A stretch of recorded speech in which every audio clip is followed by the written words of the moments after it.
For several days, the rose cutting looked exactly the same. It sat quietly in the soil, the stem still green but unchanged. No roots appeared. No new leaves formed. Each morning, it looked just as still as the day before. Many gardeners would look at this and think the same thing. It probably failed. This stage can feel discouraging. You water gently, place the cutting in light, and wait. But nothing seems to happen. Then something surprising occurs. Another cutting, prepared slightly differently, begins to change much sooner. The stem stays firm. It does not shrink or dry. At the top, a small sign of life begins to appear. If you look closely, you might notice tiny growth points forming. And below the soil, something even more important may be starting. Roots. What makes this moment unusual is that nothing expensive was used. There was no special fertilizer, no store-bought rooting powder, no repotting or complex setup. Only one simple kitchen ingredient was added. This can feel a little backward. Most people expect plant propagation to take time, patience, and very careful conditions. And that is true in many cases, but after repeated trials, many gardeners have noticed a pattern when using this simple method.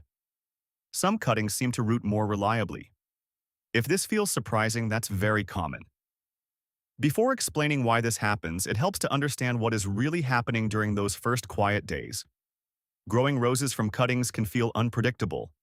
One cutting may root easily, while another dries out or rots before anything begins. Even when both are prepared the same way, the results can be very different.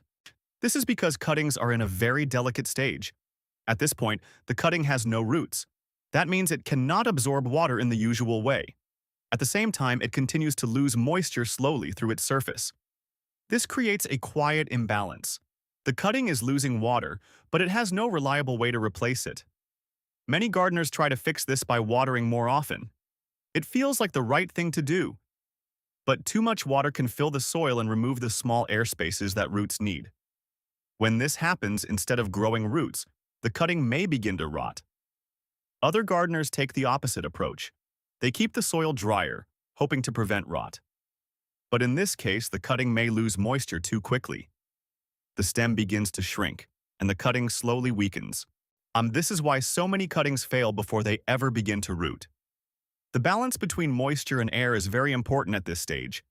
The cutting needs a steady, gentle supply of moisture, but it also needs air around it. When that balance is lost, the cutting struggles.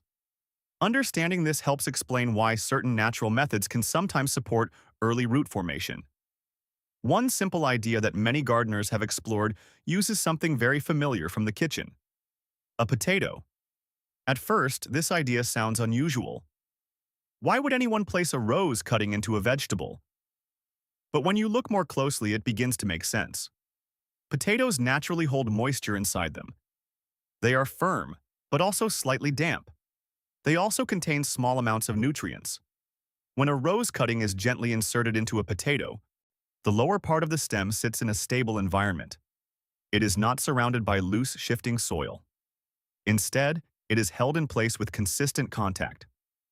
More importantly, the moisture around the cutting becomes more steady. The potato does not release water too quickly, and it does not dry out suddenly. This helps reduce one of the biggest problems cuttings face: sudden drying. Many gardeners discover this method through simple experimentation. They try different approaches and observe what happens over time. And while the potato method does not work in every situation, it has shown consistent results in certain conditions. The early days after placing the cutting often look very quiet. Nothing seems to change at first. The stem looks the same. The soil appears undisturbed. This can feel familiar, just like before. But after some time, small signs begin to appear. The stem remains firm instead of shrinking. At the top, a tiny bud may begin to swell. This is often the first visible sign that the cutting is still active. Below the surface, where we cannot see, the real work may be starting: root formation. This is the moment many gardeners find surprising. It can feel as if the cutting suddenly decided to grow. But what is really happening is much calmer than that. The potato is not forcing instant growth. It is simply helping maintain a more stable moisture level around the cutting. Because the moisture remains steady, the cutting experiences less stress. Instead of focusing on survival, it can begin the slow process of forming roots. This makes the process feel faster, even though the plant is simply growing under better conditions. However, it is important to understand that not every gardener will see the same results. The environment plays a very large role. In warmer homes, plant processes tend to move more quickly. Roots may form sooner because the cutting is more active. In cooler environments, everything slows down. The cutting may take longer to respond, even if the method is working. Humidity also matters. In very dry air, moisture is pulled away from the cutting more quickly. Even with the support of the potato, the stem may still lose water faster than it can handle. In slightly humid air, the cutting stays hydrated more easily. This is why some gardeners report strong success, while others see slower progress. The method itself is simple, but the surrounding conditions shape the outcome. Understanding your environment helps set realistic expectations. It also helps reduce frustration. Before trying this method, there is one gentle caution to keep in mind. The potato adds moisture, but too much moisture can create problems.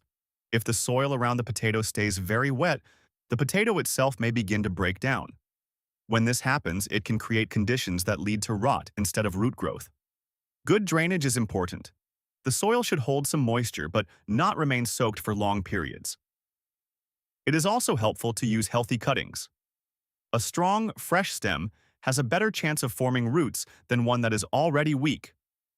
Clean tools also make a difference. Simple care at the beginning often leads to better results later.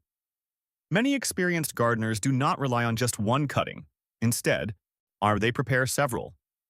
This increases the chances that at least one will root successfully. Over time, gardeners begin to notice a simple pattern. Plants respond best when their environment is stable and balanced. The potato method works not because it is magical, but because it supports moisture in a gentle and steady way. When we understand this idea, we can apply it in many other situations. We begin to focus less on searching for new tricks and more on creating the right conditions.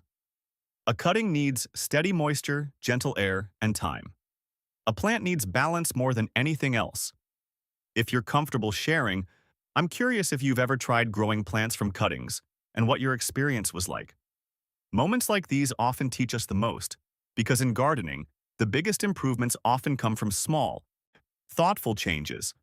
And when we slow down and observe carefully, we begin to understand what plants truly need. Sometimes the garden improves when we simply step back and observe.